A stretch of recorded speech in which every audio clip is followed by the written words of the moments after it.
Hello dear all aspirants, welcome to Lakshya academy. जैसा कि आप लोगों को पता है कि रेंट कंट्रोल एक्ट 2011 की जो है हम लोग सेक्शंस पढ़ रहे थे, जिसमें हमने सेक्शन 11 तक जो है कंप्लीट कर लिया था। और आज के इस लेक्चर में हम देखेंगे सेक्शन 12। तो आप लोगों को पता है कि हम लोग छत्तीसगढ़ जुडिशरी के लिए जो है प्रिपरेशन कर रहे हैं। छत्तीसगढ़ जुडिशरी जो कि अभी हमारी 2025 में एग्जाम होने वाला है, जिसकी डेट आ चुकी है और जिसको लेकर के काफी चर्चाएं चल रही हैं। अभी सुप्रीम कोर्ट में भी जो है मामला भी पेंडिंग है। तो छत्तीसगढ़ हाई कोर्ट ने जो है आपके लिए 7 अप्रैल की डेट दी थी कि हम वेट करेंगे कि सुप्रीम कोर्ट का क्या ऑर्डर आता है ना, उसके बाद देखेंगे। तो अभी तो सुप्रीम कोर्ट में जो एक एप्लीकेशन इंटरिम एप्लीकेशन सुनी गई थी, इंटरलोक्यूटरी एप्लीकेशन, तो उसको तो डिसमिस कर दिया है सुप्रीम कोर्ट ने। तो अभी हमें वेट करना पड़ेगा कि आगे क्या डिसीजन आता है। तो अभी अगर हम छत्तीसगढ़ जुडिशरी की बात करें तो छत्तीसगढ़ जुडिशरी पर अभी कोई भी इफेक्ट नहीं है। हमारी जो प्रिलिमिनरी की डेट आई हुई है एग्जाम की, अभी हम ये मान करके चलेंगे कि उसी डेट को हमारा प्रिलिमिनरी एग्जाम होगा। ठीक है, अभी तक इस पर हमारे छत्तीसगढ़ जुडिशरी पर अभी तक सुप्रीम कोर्ट का कोई भी जो है अभी ऑर्डर का या कोई भी चीज का भी कोई इफेक्ट नहीं हुआ है। अभी आप और हम अपनी तैयारी पर फोकस कीजिए। हमारा एग्जाम प्रिलिमिनरी एग्जाम जो डेट दी गई है अभी उसी डेट पर होगा। ठीक है, अभी 7 अप्रैल में काफी टाइम है, तो अपनी स्टडीज को, अपनी प्रिपरेशन को बिल्कुल भी अफेक्टेड मत होने दीजिए। आप लोग अपनी तैयारी कंटिन्यू रखिए। और भी जो अदर स्टेट के जो स्टूडेंट्स हैं वो सभी अपनी अपनी प्रिपरेशन जो है, आप लोग जो है अपनी अपनी प्रिपरेशन को क्या करिए, जारी रखिए। अगर इफेक्ट पड़ा है तो इफेक्ट सिर्फ आपका पड़ा है किस पर, इफेक्ट आपका पड़ा है सिर्फ गुजरात जुडिशरी पर और कर्नाटका जुडिशरी पर। ये दो जुडिशरी जो है इनको होल्ड पर रखा गया, बाकी अदर स्टेट में अभी कोई इफेक्ट नहीं पड़ा है। ठीक है, तो जो भी एस्पिरेंट्स जुडिशरी की तैयारी कर रहे हैं, जिस जिस स्टेट की, चाहे वो छत्तीसगढ़ का हो, राजस्थान का हो, तो वो अपनी तैयारी को जो है कंटिन्यू रखें। हिमाचल प्रदेश तो वैसे भी कोई इफेक्टेड नहीं है, हिमाचल प्रदेश तो शुरू से ही अलग रहा है। हिमाचल प्रदेश वाले भी अपनी तैयारी कंटिन्यू रखें, उन पर अभी कोई भी, क्योंकि वहां के हाई कोर्ट ने तो बोल ही दिया है कि नहीं, हमें जो है कुछ नहीं, हमारा तो जो रूल और रेगुलेशन है उसके अकॉर्डिंग ही हम एग्जाम कंडक्ट कराएंगे।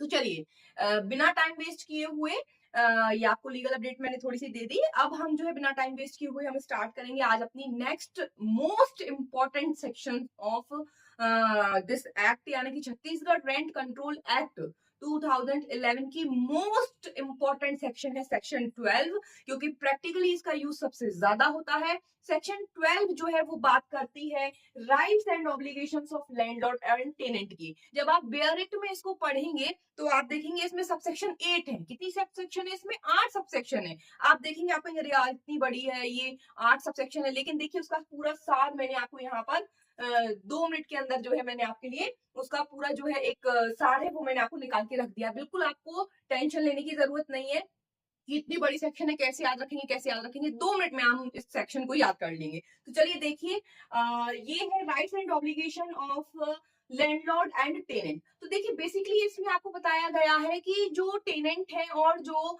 लैंडलॉर्ड है वो उनके क्या क्या राइट्स है, उनके क्या क्या ऑब्लिगेशन है, क्या क्या राइट्स और ऑब्लिगेशन होंगे। तो एक्चुअली में आपको इस सेक्शन में ये बताया ही नहीं गया है कि उनके राइट्स क्या होंगे, उनके ऑब्लिगेशन क्या होंगे। आपको ये बताया गया है कि इनके जो राइट्स हैं और जो ऑब्लिगेशन है वो आपको मिलेंगे कहां पर। तो इन्होंने बता दिया सब सेक्शन 1 में। इस तरीके का एक चार्ट आप ही प्रिपेयर करके रख लीजिए। इस तरीके का चार्ट आप प्रिपेयर कर लेंगे तो आपको एग्जाम टाइम में रिवीजन करने में बहुत इजी हो रहेगा। तो देखिए राइट्स एंड ऑब्लिगेशन, तो जो सबसेक्शन 1 है सेक्शन 12 की, सबसेक्शन 1 जो है वो बात कर रही है, सबसेक्शन 1 और 2 बात कर रही है किसकी? राइट्स की बात कर रही है। दिमाग में बिठा लीजिए कि सेक्शन 12 की सबसेक्शन 1 और 2 में सबसे पहले बताए हैं राइट्स। तो सबसेक्शन 1 में सबसे पहले बताया है टेनेंट का राइट। ठीक है, सबसेक्शन 1 में क्या बोला है उन्होंने कि जो टेनेंट के जो राइट्स हैं वो कहां बताए गए हैं? शेड्यूल 1 में। इन्होंने कहा कि टेनेंट जो भी राइट्स रहेंगे टेनेंट के, वो सबसेक्शन 1 में जो बताए गए हैं वो सारे राइट्स जो है वो एंजॉय करेगा कौन? टेनेंट। फिर लैंडलॉर्ड जो है सबसेक्शन 2 में बताया गया है कि लैंडलॉर्ड के राइट्स कहां है? सबसेक्शन 2 में। तो इसी सीरीज में आपको इसमें जो है सबसेक्शन बताई गई है। तो आप सबसेक्शन बेस पे भी आप अगर याद करें तो आपका आंसर जो है गलत नहीं होगा। सबसेक्शन 1 में सबसे पहले टेनेंट है, तो टेनेंट के राइट है शेड्यूल 1 में। सबसेक्शन 2 में लैंडलॉर्ड है, तो लैंडलॉर्ड के राइट है शेड्यूल 2 में। शेड्यूल 1 में टेनेंट के राइट, शेड्यूल 2 में लैंडलॉर्ड के राइट। ठीक, उसके बाद आपको बताई गई है ऑब्लिगेशन। तो लैंडलॉर्ड के राइट्स, यहाँ पे पहले टेनेंट के राइट्स है, फिर लैंडलॉर्ड के राइट्स है। ऑब्लिगेशन में आपको अपोजिट कर देना है, पहले लैंडलॉर्ड के ऑब्लिगेशन है, फिर उसके बाद टेनेंट का ऑब्लिगेशन है। ठीक, तो टेनेंट, लैंडलॉर्ड, लैंडलॉर्ड, टेनेंट। ठीक, आप इस सीरीज में भी अपने दिमाग में बिठा सकते हैं कि सबसे पहले टेनेंट है, फिर लैंडलॉर्ड, लैंडलॉर्ड, फिर टेनेंट। तो सबसे पहले राइट्स बताए गए हैं, तो टेनेंट का राइट पहले बताया गया है 1 सबसेक्शन 1 शेड्यूल 1, फिर लैंडलॉर्ड के राइट बताए गए हैं सबसेक्शन 2 शेड्यूल 2, उसके बाद लैंडलॉर्ड के बाद अगेन लैंडलॉर्ड ही आना है। लैंडलॉर्ड की ऑब्लिगेशन बताई गई है सबसेक्शन 3 में। तो सबसेक्शन 3 में बताया गया है कि लैंडलॉर्ड की क्या ऑब्लिगेशन होंगी, वो आपको पता चलेंगी शेड्यूल 3 से। शेड्यूल 3 में बताई गई है कि क्या क्या ऑब्लिगेशन होंगी। फिर उसके बाद टेनेंट, टेनेंट की ऑब्लिगेशन शेड्यूल 4 सबसेक्शन 4। ठीक, तो सबसेक्शन 4 और शेड्यूल 4 में क्या बताया गया है, ऑब्लिगेशन बताई गई है। तो ये आप सबसे पहले दिमाग में बिठा लीजिए। ठीक, 1 2 3 4। तो पहले टेनेंट्स के राइट है, फिर लैंडलॉर्ड के राइट्स हैं, लेकिन जब ऑब्लिगेशन की बात करेंगे तो अपोजिट हो जाना है। पहले लैंडलॉर्ड के ऑब्लिगेशन है, उसके बाद टेनेंट की ऑब्लिगेशन है। तो 1 2 3 4 1 2 3 4 राइट्स। सबसे पहले टेनेंट का right subsection 1 schedule 1, subsection 2 schedule 2 landlord का राइट, सबसेक्शन 3 शेड्यूल 3 लैंडलॉर्ड का ऑब्लिगेशन, सबसेक्शन 4 शेड्यूल 4 टेनेंट का ऑब्लिगेशन। तो टोटल शेड्यूल भी आपकी कितनी है, 4 शेड्यूल आपको इस एक्ट में मिलेंगे। और ये सारी शेड्यूल भी बहुत इंपॉर्टेंट है, यहाँ से भी आपके प्रिलिमिनरी के क्वेश्चन बनेंगे, जो कि हम नेक्स्ट लेक्चर में देखेंगे। बहुत इंपॉर्टेंट है ये शेड्यूल, छोड़ना नहीं है। हम वैसे नॉर्मली एक्ट्स की शेड्यूल नहीं पढ़ते, लेकिन इसकी इंपॉर्टेंट है। अब एक बार जल्दी से जो है हम इसकी फटाफट से एक बेयरेक्ट की रीडिंग करेंगे लैंग्वेज की लैंग्वेज क्या लिखा है इन 4 सबसेक्शन को लेकर के। तो देखिए फटाफट से रीडिंग करिए, आप लोग भी अपने अपने बेयरेक्ट उठा लीजिए। सबसेक्शन 1 कह रही है every tenant shall have rights according to schedule 1, the tribunal and rent controllers shall act at all times to secure to the tenants these rights. वही वाली बात कही गई है कि जो प्रत्येक किराएदार जो है, प्रत्येक किराएदार को अनुसूची 1 के अनुसार अधिकार प्राप्त होगा। अधिकरण तथा भाड़ा नियंत्रक सदैव किराएदार को इन अधिकारों को सुनिश्चित कराने हेतु कार्य करेंगे। तो जो राइट्स हैं टेनेंट को वो शेड्यूल 1 के अकॉर्डिंग प्राप्त होंगे, और उनको जो राइट्स हैं उनको सुनिश्चित कौन कराएगा, टेनेंट्स के राइट्स को वो ट्रिब्यूनल और रेंट कंट्रोलर जो है वो हमेशा इस चीज के लिए काम करते रहेंगे। Shall act at all the time to secure the tenant these rights, कि ये जो टेनेंट को राइट मिले हैं इनके राइट सिक्योर रहे, इनके राइट सुनिश्चित रहे। इसका ठेका किसके पास है, इसका ठेका है ट्रिब्यूनल और रेंट कंट्रोलर के पास। तो शेड्यूल 1 में बताए गए राइट्स को फॉलो करेगा टेनेंट, और उसके राइट्स सिक्योर रहे इसको ही देख रेख करेगा कौन, ट्रिब्यूनल और रेंट कंट्रोलर। अगेन सेम चीज आपको सेम लैंग्वेज मिलेगी, इसमें कोई डिफिकल्टी नहीं है। सबसेक्शन 2 में every landlord shall have rights according to schedule 2 and the tribunal and rent controller shall act at all times to secure to the landlord these rights. Same बिल्कुल डिक्टो वही चीज है कि प्रत्येक भवन स्वामी को अनुसूची 2 के अनुसार अधिकार प्राप्त होंगे, और अधिकरण तथा भाड़ा नियंत्रक सदैव भवन स्वामी को इन अधिकारों को सुनिश्चित कराने हेतु कार्य करेंगे। तो यहाँ पे जो राइट्स है उनको सुनिश्चित कराने का कार्य कौन कर रहा है, ट्रिब्यूनल और रेंट कंट्रोलर। ये आपको याद रखना है। बस आपको सबसेक्शन याद दिमाग में बिठा लिए कि सबसेक्शन 1 में टेनेंट के राइट है जो शेड्यूल 1 में है, सबसेक्शन 2 में लैंडलॉर्ड के राइट्स हैं जो शेड्यूल 2 में है, और दोनों के राइट्स को सिक्योर करने का काम किसका है, आरसीए का और ट्रिब्यूनल का। ठीक है, रेंट कंट्रोल का और ट्रिब्यूनल का। अब इसमें एक प्रोविजो दिया है, इसलिए हमने बेयरेक्ट उठाया है कि अब इसमें एक प्रोविजो दिया है क्या, कि provided that in case of any clash of interest to the landlord and the tenant and or any point of doubt in respect of matters relating to rent, बहुत इंपॉर्टेंट है, ध्यान से सुनिएगा, इंपॉर्टेंट है ये, क्वेश्चन बनेगा यहां से। as matter relating to rent the benefit thereof shall be granted to tenant। यहाँ पर कहा गया है कि यदि भाड़े या किराए से संबंधित, भाड़े या किराए से संबंधित किसी भी विषय में भवन स्वामी और किराएदार के हितों में संघर्ष की स्थिति प्रकट होती हो तथा यह संशय का कोई बिंदु हो, तो उसका लाभ किराएदार को प्राप्त होगा। भाई देखिए, जो एक हाउस होता है, ये एक प्रॉपर्टी है, ये एक हाउस है, लैंड है, ये टेनेंट है और ये लैंडलॉर्ड है हमारा। तो टेनेंट जो है इस हाउस के बदले में क्या देता है, रेंट। तो इसको चिंता होती है हमेशा अपने रेंट की। तो जब कभी भी लैंडलॉर्ड और टेनेंट के बीच में कोई डिस्प्यूट होगा, कोई विवाद होगा, कोई भी डाउट होगा, तो ऐसे मैटर में अगर टेनेंट के लिए, अगर टेनेंट की बात करें तो अगर रेंट से रिलेटेड कोई डाउट है, रेंट से रिलेटेड कोई डिस्प्यूट अराइज हो रहा है, रेंट को लेकर के कोई डाउट है, तो उसका बेनिफिट हमेशा किसको मिलेगा, उसका बेनिफिट मिलेगा हमेशा टेनेंट को। क्योंकि रेंट जो होता है वो टेनेंट के लिए इंपॉर्टेंट होता है और लैंडलॉर्ड के लिए इंपॉर्टेंट क्या होती है, लैंडलॉर्ड के लिए इंपॉर्टेंट होती है उसकी ये प्रॉपर्टी, उसकी लैंड, उसका जो प्रॉपर्टी जो उसने किराए पर दी है, बेसिकली देखा जाए तो उसके लिए इंपॉर्टेंट सबसे पहले प्रॉपर्टी होती है। तो जब भी रेंट से रिलेटेड कोई विवाद उत्पन्न होगा, कोई डाउट होगा कि कितना रेंट है, क्या है, कोई भी स्थिति बनती है दोनों के बीच में संघर्ष की, या इनके बीच में कोई भी डिस्प्यूट होता है रेंट से रिलेटेड, तो उसका बेनिफिट मिलेगा टेनेंट को, क्योंकि फाइनली देखा जाए तो टेनेंट का किराए के मकान पर क्या होता है, मेन उसका किराया ही होता है, उसको किराया देना है, तो किराए से संबंधित अगर कोई विवाद है तो वो इसको। अब यहाँ पे हो रहा है कि लैंडलॉर्ड जो है, तो आप देखिए उसकी नेक्स्ट सबसेक्शन में प्रोविजो में इसका दूसरा जो प्रोविजो है वो बात कर रहा है कि in case of any clash of interest of the landlord and the tenant and or any point of doubt in respect of matter relating to returning possession of the accommodation to the tenant, benefit thereof shall be granted to the landlord।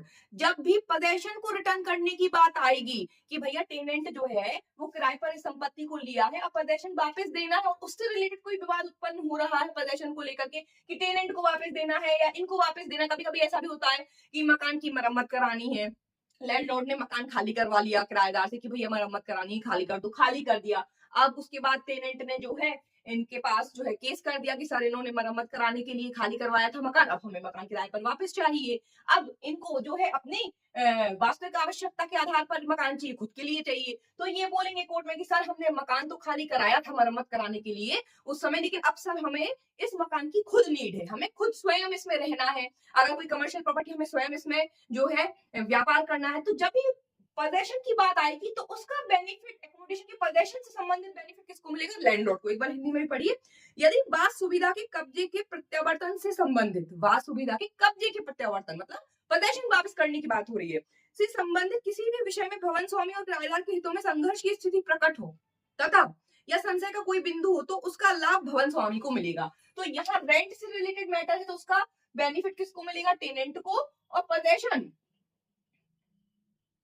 Possession या कब्जा वापस करने की बात है तो उसका benefit किसको मिलेगा, लैंडलॉर्ड को। ये इंपॉर्टेंट है, इस सेक्शन का एक एक पॉइंट बहुत इंपॉर्टेंट है। सब सेक्शन से डायरेक्ट जो है आपको क्वेश्चन बनेगा, जैसे आपको क्वेश्चन बन सकता है कि टेनेंट के राइट कौन सी शेड्यूल में बताए गए हैं, शेड्यूल आपको 4 ऑप्शन देंगे, आपको टिक करना है शेड्यूल फर्स्ट में।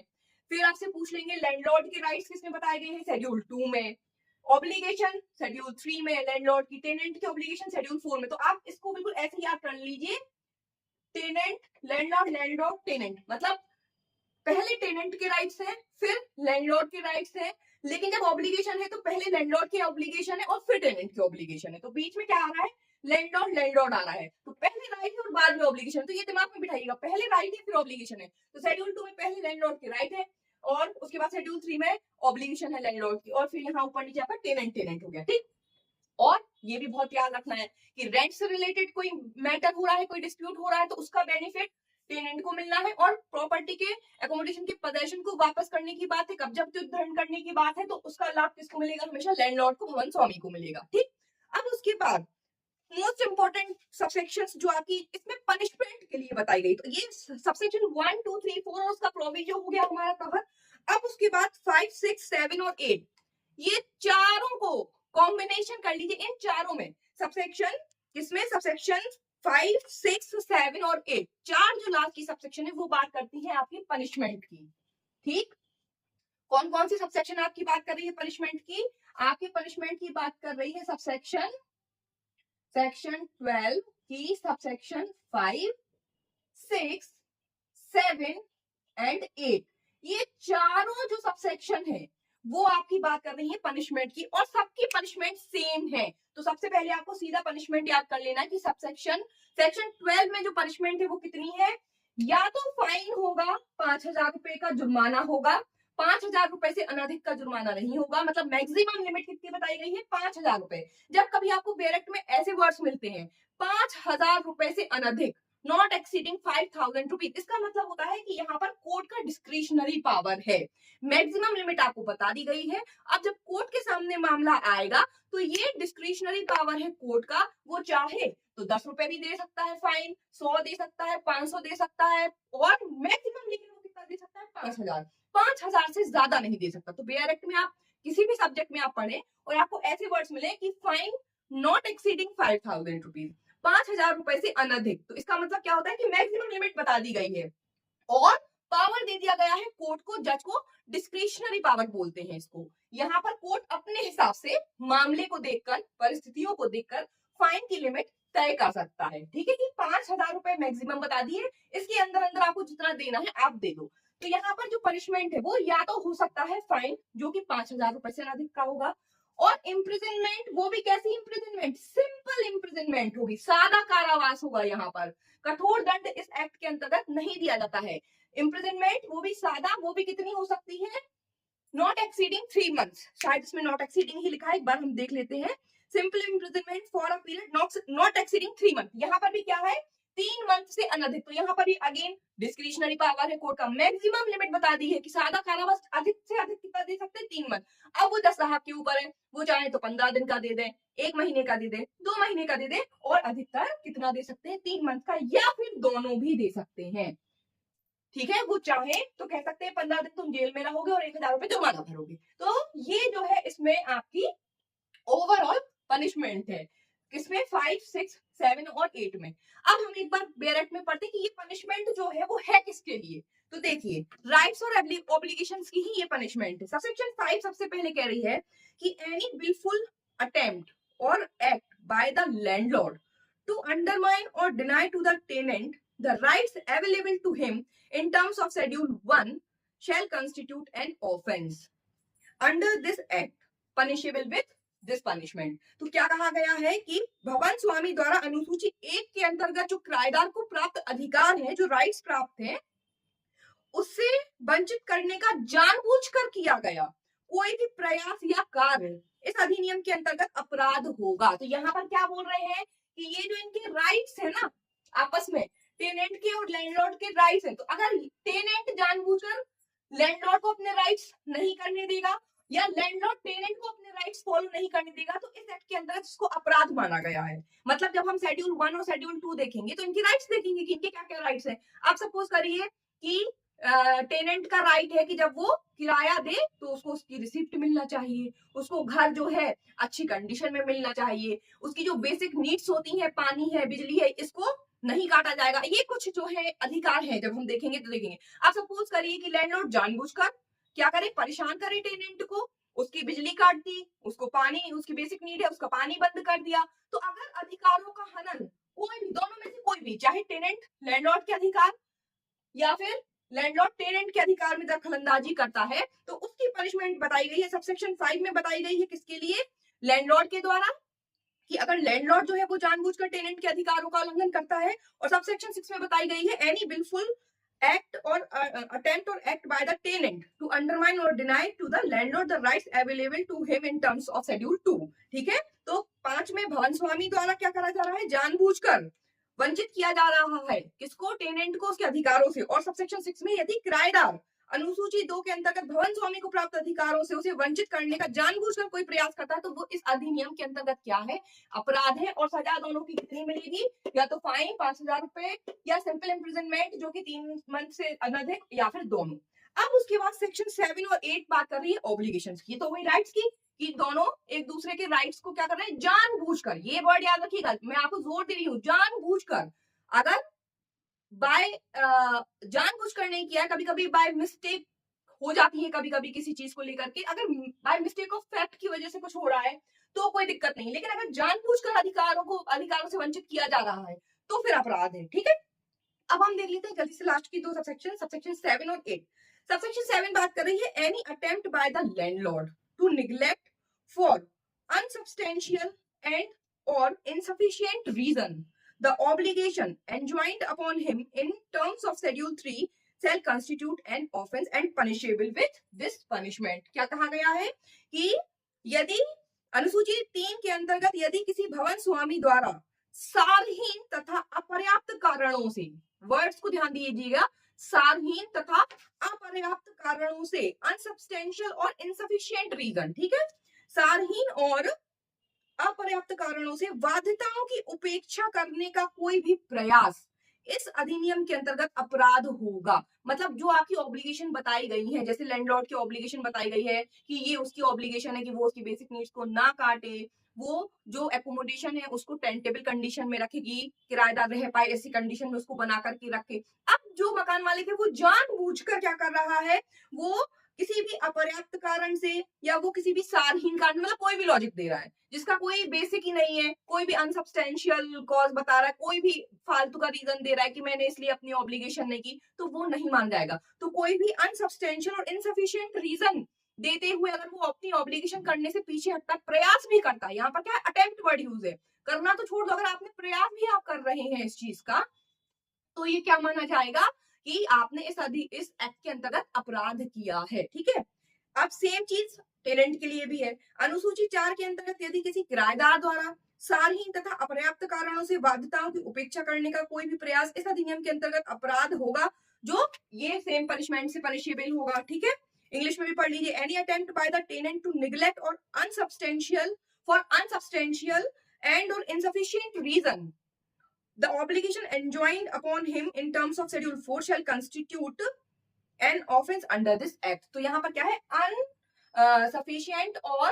अनसब्सटेंशियल रीजन देते हुए आप अगर अटेम्प्ट भी कर रहे हैं अपनी ऑब्लिगेशन को फुलफिल ना करने के लिए, तो वो यहाँ पर अपराध माना जा रहा है और उसकी सजा ये है। ठीक, तो ध्यान रखिएगा, सबसेक्शन 5 और सबसेक्शन 6 में क्या है, बिलफुल अटेम्प्ट और बिलफुल एक्ट, जानबूझकर किया गया कार्य, क्या कार्य, एक दूसरे के राइट्स को वंचित करने के लिए। ठीक है, और 7 में और 8 में क्या है, अनसब्सटेंशियल और इनसफिशिएंट, अपर्याप्त और सारहीन कारण देते हुए अपनी बाध्यताओं को फुलफिल ना करना का प्रयास करना, यहाँ पर क्या है, अपराध है और जिसकी पनिशमेंट क्या है, ये है।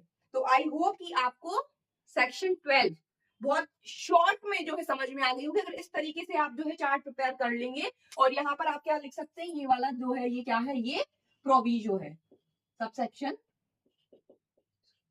ये प्रोविजो आपको मिलेगा यहाँ पर। ठीक है, सबसेक्शन 1 और 2 के बाद जो राइट्स वाले हमने देखे हैं, यहाँ पर क्या है, एक आपको प्रोविजो मिलेगा सबसेक्शन 2 के बाद। ठीक है, तो सबसेक्शन 2 में ये जो प्रोविजो है ये बेनिफिट की बात कर रहा है कि क्या कंडीशन होगी तो किसको बेनिफिट होगा। ठीक है, तो ध्यान रखिएगा। तो ये होती है हमारी सेक्शन 12 कंप्लीट। अब इसके बाद हम पहले शेड्यूल ही देखेंगे क्योंकि इससे रिलेटेड है शेड्यूल। तो सेक्शन 12 के बाद अब जो नेक्स्ट वीडियो है उसमें हम शेड्यूल देखेंगे। वैसे तो शेड्यूल में देखिए कुछ समझने लायक है नहीं, सच बात तो ये है कि शेड्यूल में राइट्स और ऑब्लिगेशंस बताए गए हैं दोनों पार्टीज को, तो उसके लिए आप लोगों को क्या करना है, शेड्यूल में जाना है पीछे, और शेड्यूल में जो भी राइट्स और ऑब्लिगेशन बताए गए हैं उनको एक बार रीड करना है। ठीक है, रीड करना है, उनको दिमाग में बिठाना है कि क्या क्या क्या क्या राइट्स हैं। वहां से आपको क्वेश्चन कैसा फ्रेम होगा, आपको 4 ऑप्शन दे दिए जाएंगे, आपसे पूछ लिया जाएगा कि नीचे जो आपके 4 ऑप्शन दिए गए उनमें से बताइए कि टेनेंट का राइट कौन सा नहीं है। आपको एक गलत दे देंगे, 3 सही दे देंगे, तो आपको बताना है कि कौन सा राइट नहीं है, या एक सही देके पूछ लेंगे कि इसमें से टेनेंट का राइट कौन सा है। और भी उसमें कुछ इंपॉर्टेंट बातें, इसलिए मैं आपको उस पर वीडियो बनाऊंगी क्योंकि वहां से क्वेश्चन फ्रेम होगा, तो जो इंपॉर्टेंट पॉइंट्स है मैं उनको आपको हाईलाइट करूंगी। तो हो सकता है कि नेक्स्ट वीडियो में जब हम शेड्यूल को देखें तो मैं आपको बोर्ड पे ना बताऊं, क्योंकि बहुत सारे राइट्स है, मैं बोर्ड पे आपको कहां तक एक्सप्लेन करूंगी, और मेरे पास तो डिजिटल बोर्ड भी नहीं है। तो मैं डायरेक्ट आपको बेयर एक्ट से ही सारे राइट्स और सारे ऑब्लिगेशंस बताऊंगी, और जो इंपॉर्टेंट पॉइंट होगा जहां से आपको क्वेश्चन फ्रेम होगा वो आपको अंडरलाइन करवाऊंगी। ठीक है, तो अगर आप लोग पहली बार मेरा चैनल देख रहे हैं और पहली बार ही आपने मेरे पढ़ाने का तरीका देखा है, आपको अच्छा लगा है, आपको समझ में आया है, तो डेफिनेटली सब्सक्राइब कीजिए चैनल को, और अपने अदर पढ़ने वालों को, साथ वालों को जो तैयारी कर रहे हैं उनको आप शेयर कीजिए मेरा वीडियो, ताकि वो भी सब्सक्राइब करें चैनल को, और लाइक कीजिए, और प्लीज प्लीज कमेंट कीजिए। मैंने 3 साल बाद कम बैक किया है, तो मुझे आप लोगों के सपोर्ट की बहुत जरूरत है, क्योंकि आप लोगों को पता है, पुराने सारे स्टूडेंट्स को पता है कि बेबी हुआ था तो गैप हो गया है 3 साल का, 3 साल बाद फिर से आई हूँ, तो आप लोगों के सपोर्ट की बहुत ज्यादा जरूरी है। 3 साल पहले जो स्टूडेंट्स थे, काफी स्टूडेंट्स का सिलेक्शन हो चुका है, कुछ की शादियां हो चुकी हैं, कुछ अपने अपने बिजनेस में या नई जॉब में लग चुके हैं। सो वो स्टूडेंट्स भी अभी मुझसे जुड़े हुए हैं, लेकिन अब चूंकि उनका अपना अपना हो गया, तो अब नए स्टूडेंट्स हैं, तो आप लोगों से जो भी नए स्टूडेंट जुड़ रहे हैं, तो उनसे मेरी रिक्वेस्ट समझ लीजिए, या आप कुछ भी समझ लीजिए, आप लोग प्लीज शेयर कीजिए और ज्यादा से ज्यादा बच्चों को जोड़िए। मैं इस चैनल पर सिर्फ छत्तीसगढ़ जुडिशरी नहीं, सारे जो स्टेट, जो ऑल स्टेट जुडिशरी है, उनमें जो भी कॉमन सब्जेक्ट होते हैं वो सारे स्टार्ट करने वाली हूँ बहुत जल्दी। बीएनएस, बीएनएसएस और बीएसए, ये तीनों एक्ट मैं इसी तरीके से आपको पढ़ाऊंगी सेक्शन वाइज सेक्शन, और सारे स्टेट्स में ये एक्ट जो है आपके आने ही है, तो आप लोग जुड़ जाइए जल्दी से। चलिए मिलते हैं नेक्स्ट वीडियो में, तब तक के लिए टेक केयर।